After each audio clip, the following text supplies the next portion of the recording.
Middle east में China का business, middle east में चाइना का इंटरेस्ट, वो ग्राफिकल रिपोर्ट दिखाना चाहता हूं अपने व्यूअर्स को, क्योंकि जैसा कि हमारे तमाम एक्सपर्ट कह रहे हैं कि केवल उस वॉर में चीन का इंटरेस्ट नहीं है, चीन का इंटरेस्ट उससे कहीं ज्यादा बड़ा है। तो एक तो इमेज का इंटरेस्ट है, अमेरिका को नीचे दिखाने का इंटरेस्ट है, लेकिन चीन से बड़ा साहूकार कहते हैं दुनिया में कोई नहीं है, चीन और अमेरिका से बड़ा। तो देखिए मिडिल ईस्ट में चीन का इंटरेस्ट क्या है। मिडिल ईस्ट को चीन का 226 बिलियन डॉलर का निर्यात होता है, 226 बिलियन डॉलर।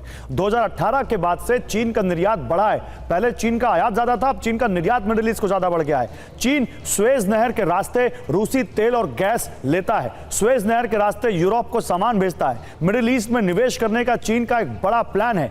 फिलिस्तीन में सौर ऊर्जा स्टेशन पर चीन निवेश कर रहा है। प्रोजेक्ट में 2016 में 63 करोड़ रुपए इन्वेस्ट किए। हमास चीन में बने हथियार इस्तेमाल कर रहा है। मिडिल ईस्ट में अमेरिका को टक्कर देने की कोशिश, ये तमाम वो इंटरेस्ट हैं चीन के, जिसकी वजह से अब मिडिल ईस्ट के दो ऐसे संगठन जो एक दूसरे के कट्टर दुश्मन थे, जो एक दूसरे के बिल्कुल खिलाफ थे, उनको एक मंच पर चीन ले आया है। और इस पर क्या रिएक्शन है आपका प्रोफेसर संजय भारद्वाज? क्या चीन यहां मिडिल ईस्ट में भी अपने बिजनेस इंटरेस्ट के ज्यादा देख रहा है? ये आई वॉश है जो हो रहा है।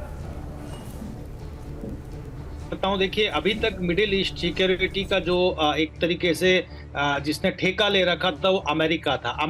चीन ने उसको चैलेंज करना शुरू किया। दो वाकया इससे पहले हुए। पहला एक वाकया हुआ कि चीन ने एक जो इस्लामिक समिट हुआ, जो इस्लामिक देशों का, कि एक अल्टरनेटिव लीडरशिप, क्योंकि सऊदी अरबिया अमेरिका के साथ था, तो एक अल्टरनेटिव इस्लामिक लीडरशिप क्रिएट करने का कोशिश किया। उसमें टर्की, ईरान, मलेशिया और पाकिस्तान को भी इनविटेशन दिया गया था। इनके माध्यम से एक अल्टरनेटिव डिस्कोर्स क्रिएट करना चाहता था। दूसरा, आपने कहा कि जो आर्क राइवल थे ईरान और सऊदी अरबिया, जो साथ में नहीं आ रहे थे पिछले एक डिकेड से, उनके बीच में भी एक तरीके से मीडिएट करने का कोशिश किया। और तीसरा ये वाकया है जो आप ये देखें, और इसमें लेकिन एक सबसे बड़ा पॉइंट जो पहले भी मैंने कहा, अभी मैं कहूंगा कि इन्होंने एक कॉमन एनिमी टारगेट किया है कि सबसे पहले हमारा इजराइल के खिलाफ अपने आप को लामबंद करना है। और इसी ही एजेंडा पे मुझे लगता है कि जो भी पीएलओ है, फतेह है, हमास है, जो वायलेंट नॉन स्टेट एक्टर्स है, वो सब एक मंच पे आने का प्रयास, और चीन उसमें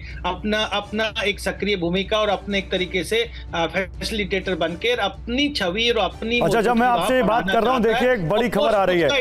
ऑफ कोर्स उसका इंटरेस्ट एनर्जी है, उसका इंटरेस्ट आर्म्स है, आर्म्स मार्केट भी है, और उसका इंटरेस्ट अपना जो अफ्रीका और दूसरे देशों में जो उनका इंटरेस्ट है, वो तीनों मिक्स है इसमें।